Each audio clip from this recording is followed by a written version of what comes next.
आपने अभी बात की थी शमशान की। सो तंत्र मंत्र के बारे में बात थोड़ा सा होती है जी, जहाँ जी। पे हम कहते हैं कि ब्लैक मैजिक से लोग बहुत भागते हैं, बहुत दूर रहते हैं कि अरे ये तो कुछ टोटका कर देंगे, कुछ ब्लैक मैजिक हो जाएगा। सो जी। तंत्र मंत्र की क्या अहमियत है किसी के जीवन में? क्या उसको हम एज अ ब्लैक मैजिक देखें, उससे दूर रहें, या फिर उसको हम लोग समझें as a tool to become more awaken, थोड़ा सा हम लोग और जागरूक हो सके इन तंत्र मंत्र से? ऐसा कुछ होता है? जी, होता है। आप खूब अच्छा फिर से एक प्रश्न किए, मुझे बहुत अच्छा लगा ये बात। अ, देखो, अ, तंत्र के बिना हम ये सिस्टम भी नहीं चला सकते। तंत्र कोई क्या है? कोई भी इकोसिस्टम चलाने के लिए जो मेथोडिक्स लेते हैं, वही तंत्र है। हुँ, जैसे लोकतंत्र, हुँ, गणतंत्र, प्रजातंत्र, वो भी तंत्र है। तंत्र शब्द का मतलब ही ये है, जहाँ मैं कोई फ़ोर्स को क्यूमुलेटिव वे में एक दिशा दिशा दे दे रहा सकते हूँ, एक सेंट्रलाइज़ वे में उसको चैनलाइज़ कर रहा हूँ। दैट इज़ तंत्र। तंत्र इसके अलावा और कुछ नहीं है। प्रिएम्बलम इसकी ये है, या इसकी प्रीफ़ेस ये है, मुखबंद ये है कि हमें पहले समझ जानी पड़ेगी इस व्यक्ति कैसा है, इस व्यक्ति की चाल कैसी है, इस व्यक्ति की प्रोज़ एंड कॉन्स कैसे हैं, टर्म्स एंड कंडीशंस कैसे हैं। ये कुछ नोटेशंस अगर हमारे पास आ गई है उस व्यक्ति की, तो हम उसके ऊपर ये तांत्रिकी जो विधानें हैं, ये प्रयोग करते हैं, या आज भी कर रहे हैं, आगे भी करते रहेंगे। क्योंकि तंत्र अप्लाई होता है व्यक्ति के ऊपर, पर काम करता है क्यूमुलेटिव। इंडिविजुअल के ऊपर अप्लाई होता है और वो काम करता है क्यूमुलेटिव वे में। थोड़ी मैं ब्लैक मैजिक में आने की कोशिश कर रहा हूँ, मैं आ रहा हूँ। पर उससे पहले मैं एक मेंटल मैनिफेस्टेशंस की और एक पॉलिसी यहाँ हैं। समझाना जी, चाहूँगा। ये भी तांत्रिक ही है। देखो, हर व्यक्ति की 3 स्तर है। जैसे आप एक इंडिविजुअल हो, हमारी दिवस जी हमारी एक व्यक्तित्व है, इंडिविजुअल दिवस जी। अब ये दिवस जी, ये हमारी जो चैनल है, इस चैनल की एक होल्डर भी हो, बिहोल्डर हो, प्रोपाइटर हो। तो यहाँ इस चैनल के माध्यम से आप एक इंस्टीट्यूशन में हो, हुँ, इंडिविजुअलाइज हो, फिर इंस्टीट्यूशनलाइज हुए। अब इसके बाद का सफ़र होता है इंडस्ट्रियलाइज। तुम्हें अब इंडस्ट्रियलाइज हुए तो 10 जन को और तुम काम रख पाए। हुँ, नरेंद्र मोदी वो भी एक इंडिविजुअल है, फिर वो प्रधानमंत्री बने तो एक इंस्टीट्यूशनलाइज हुए, हुँ, अब वो इंडस्ट्रियलाइज कर दिया अपने आप को। तो ये क्रोनोलॉजी है मेंटल मैनिफेस्टेशंस की, हर एक बच्चे के लिए भी। पहले हम इंडिविजुअल। इंडिविजुअलाइज होंगे, फिर इंस्टीट्यूशनलाइज होंगे, फिर इंडस्ट्रियलाइज होंगे। ये हमारी क्रोनोलॉजी है।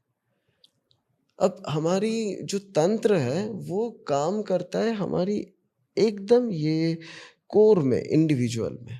वो कभी इंस्टीट्यूशन में काम नहीं करेगी।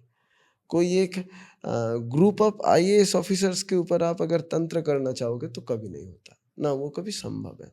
या भारत के ऊपर तंत्र करना, या पाकिस्तान के ऊपर, बांग्लादेश के ऊपर, ये नहीं होता है, ये असंभव है। तंत्र काम करेगा इंडिविजुअलाइज, पर उसकी इफेक्ट दिखती है क्यूमुलेटिव, कॉम्प्रिहेंसिव एंड क्यूमुलेटिव।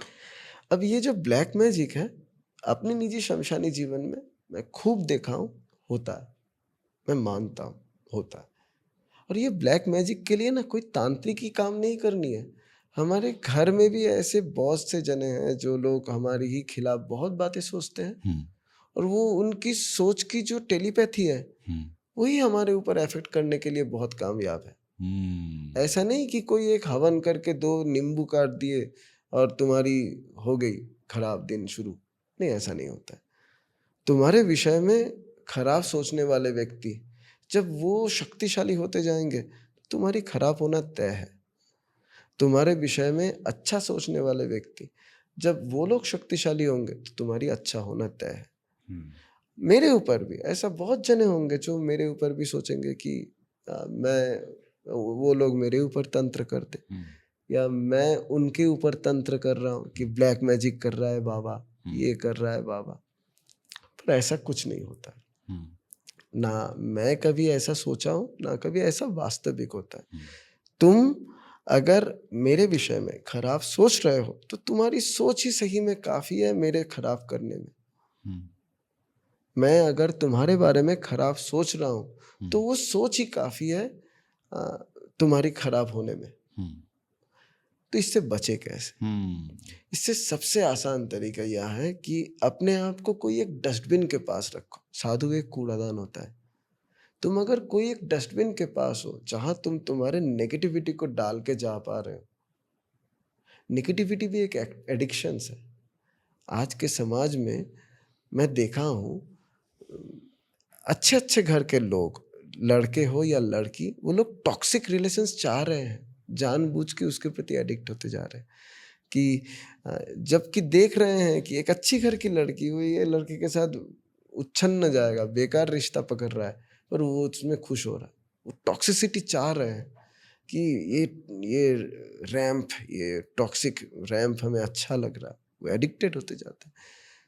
जो नेगेटिविटी है ना, या जो टॉक्सिसिटी है, ये एक डीप एडिक्शंस है।